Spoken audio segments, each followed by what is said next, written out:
Dans cette vidéo, je vais partager avec toi comment créer une micro-ferme de 2 hectares qui produisent, après 4 mois, 20 millions de francs CFA.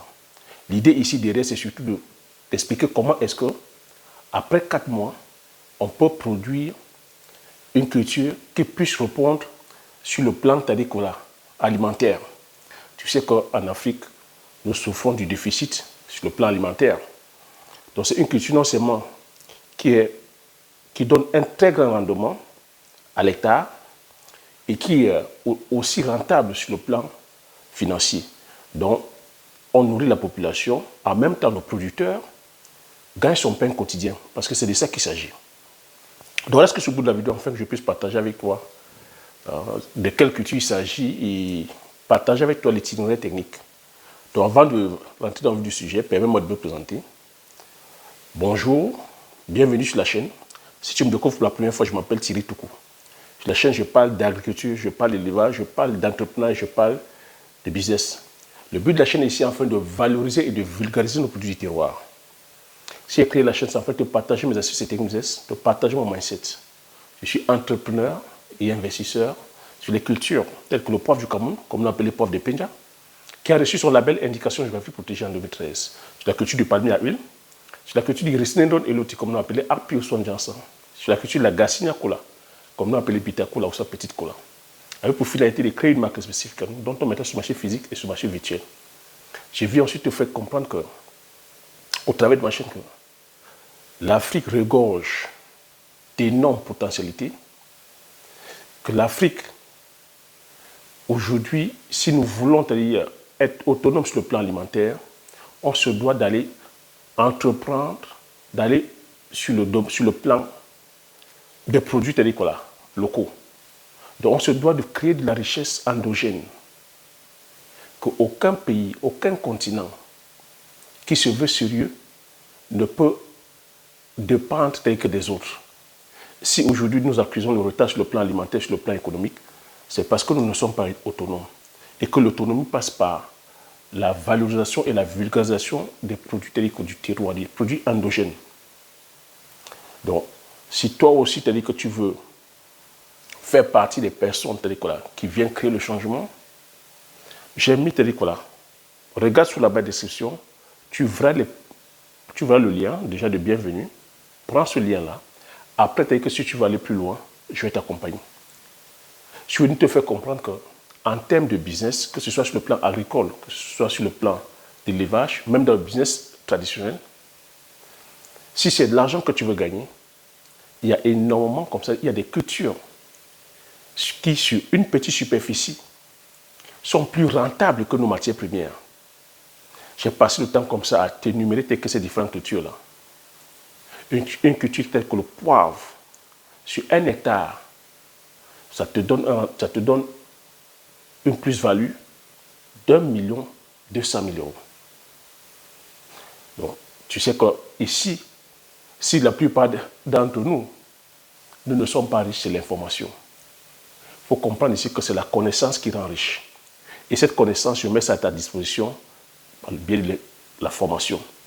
Donc, si tu veux aussi aller changer ta vie, si tu veux impacter le continent, si tu veux impacter ta famille, si tu veux laisser une trace, créer une richesse générationnelle, regarde sous la barre de description, tu verras le lien de la formation sur la culture du poivrier. Prends la formation.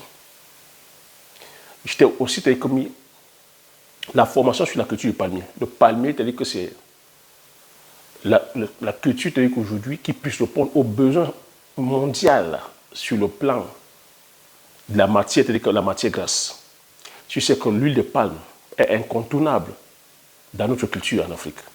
On ne peut rien faire sans l'huile de palme. Et l'huile de palme est incontournable sur le plan alimentaire, industriel, sur le plan de la cosmétique, sur le plan même des biocarburants.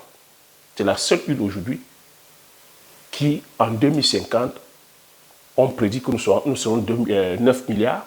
C'est la seule huile qui puisse répondre aux besoins. Et c'est la seule huile aujourd'hui la plus consommée au monde. C'est pour te dire qu'il y a un marché. Donc si tu es intéressé aussi par la culture, si tu veux aussi aller faire partie du changement, si tu veux aussi aller laisser une richesse générationnelle, parce que quand tu te lances dans la culture, une culture comme le palmier à huile, lorsque tu te lances là-dessus, c'est une culture qui va sur plus de 80 ans. Donc tu vois que c'est une richesse qui est, je dirais, à vie. Tu jouis de ça aujourd'hui, tes enfants viendront jouir. C'est comme ça, c'est ce qu'on appelle la richesse. C'est ça le patrimoine. Donc si tu es aussi intéressé, tu regardes sous la barre de description, tu as le lien de la formation, prends la formation et rejoins-moi de l'autre côté afin qu'on puisse commencer à travailler ensemble. Donc sans plus tarder, donc, je vais me lancer dans le vif du sujet. Donc, avant de me lancer dans le vif du sujet, je te dirais aussi, si tu n'es pas encore abonné, il faut t'abonner. Partage massivement la vidéo autour de toi afin que ça puisse parler à plusieurs d'entre vous. Je vais t'inviter aussi à mettre le pouce. Mettez le pouce afin que l'algorithme YouTube puisse partager à plusieurs d'entre vous. Je sais que beaucoup d'entre vous regardez, j'ai des retours énormes. Ouais, Thierry, c'est magnifique, Thierry, j'adore. Mais des fois aussi, vous omettez que de mettre le pouce. Le pouce ici, c'est de permettre à l'algorithme de pouvoir authentifier que la vidéo est de qualité et partager à plusieurs d'entre vous. J'ai dit ici, la connaissance, c'est la richesse. Donc, lorsqu'on a une information comme ça, on ne doit pas garder pour soi, on doit partager aussi aux autres. Parce que, comme j'ai dit, si nous sommes pauvres, c'est par manque d'information, par manque de connaissances. Donc, c'est pour ça que moi, je ne garde pas l'information pour moi, je partage. Donc, si toi aussi tu l'as, partage dans ton groupe. Donc, si tu l'as fait aussi, je te dis merci. Donc, je vais me lancer, Nicolas, dans le vif du sujet. La microferme de 2 hectares que nous allons créer, aujourd'hui, c'est sur la culture de la pomme de terre. C'est ça la pomme de terre. C'est l'un des légumes les plus consommés aussi au monde. La pomme de terre vient répondre comme ça drastiquement à la crise alimentaire que nous traversons.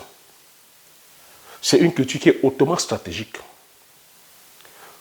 Hautement stratégique, pourquoi? Parce qu'à l'hectare, on a un rendement de 20 tonnes. 20 tonnes à l'hectare.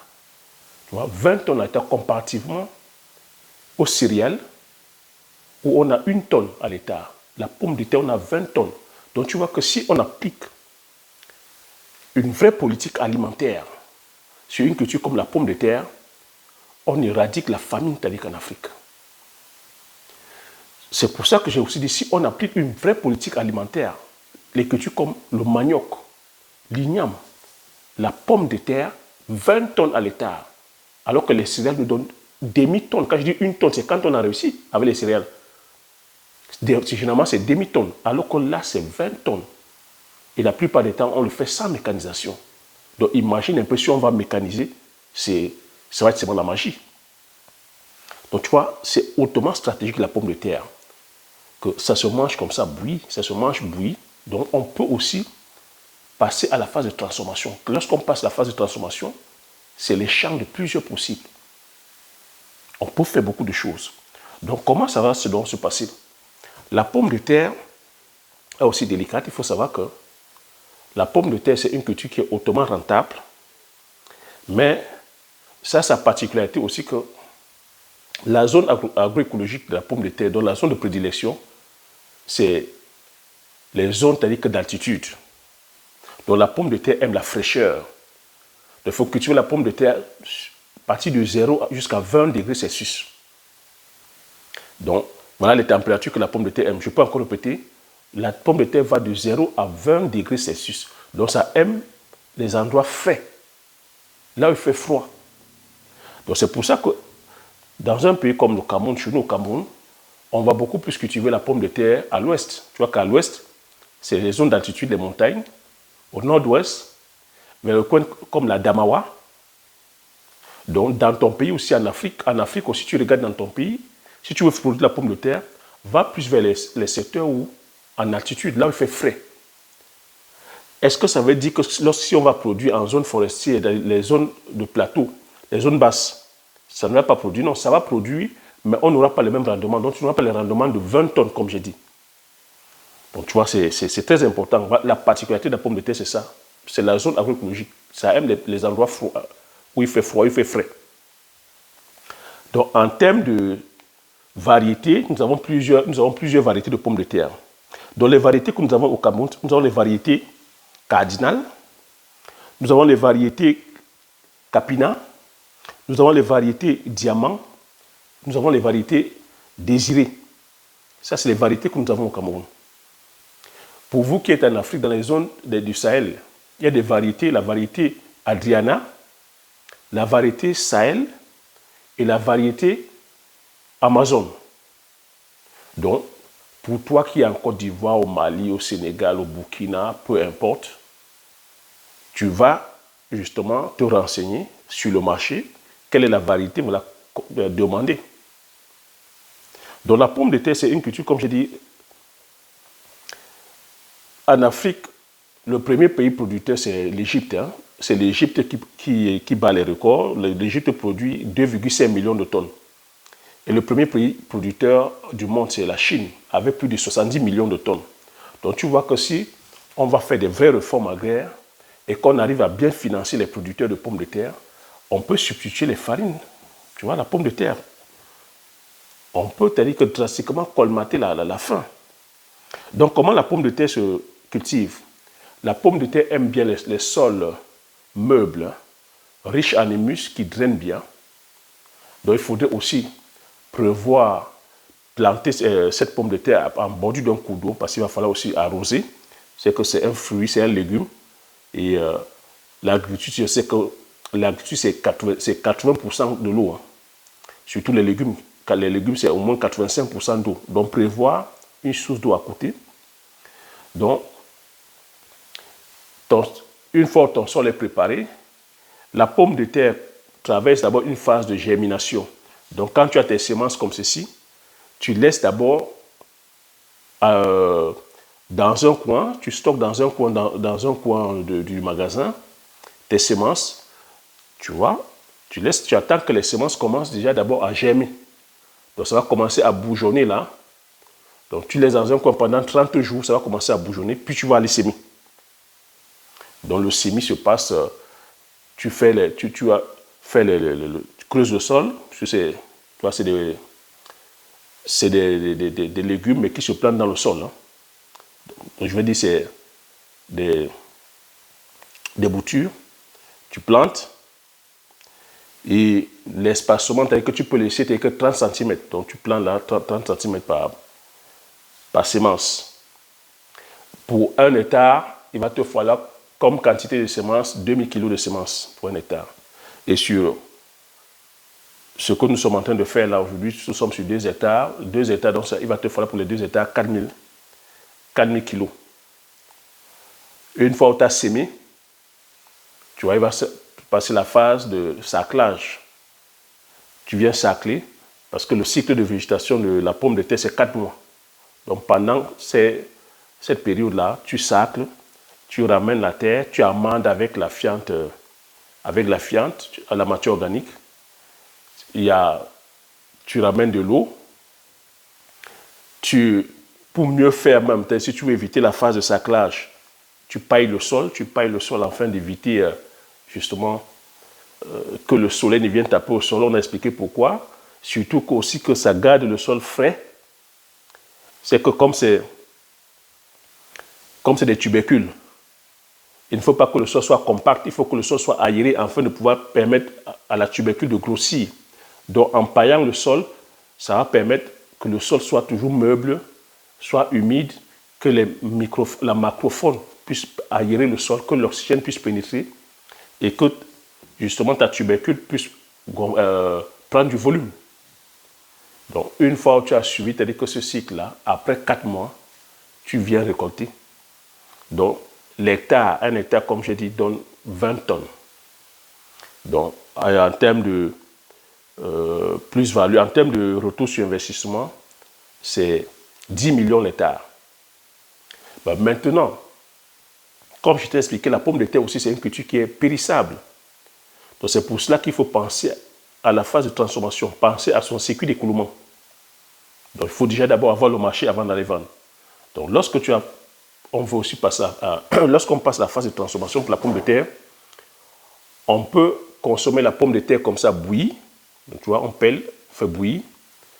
On peut faire de la farine, oui, la farine de pomme de terre. C'est pour ça que c'est vraiment un produit qui est hautement stratégique.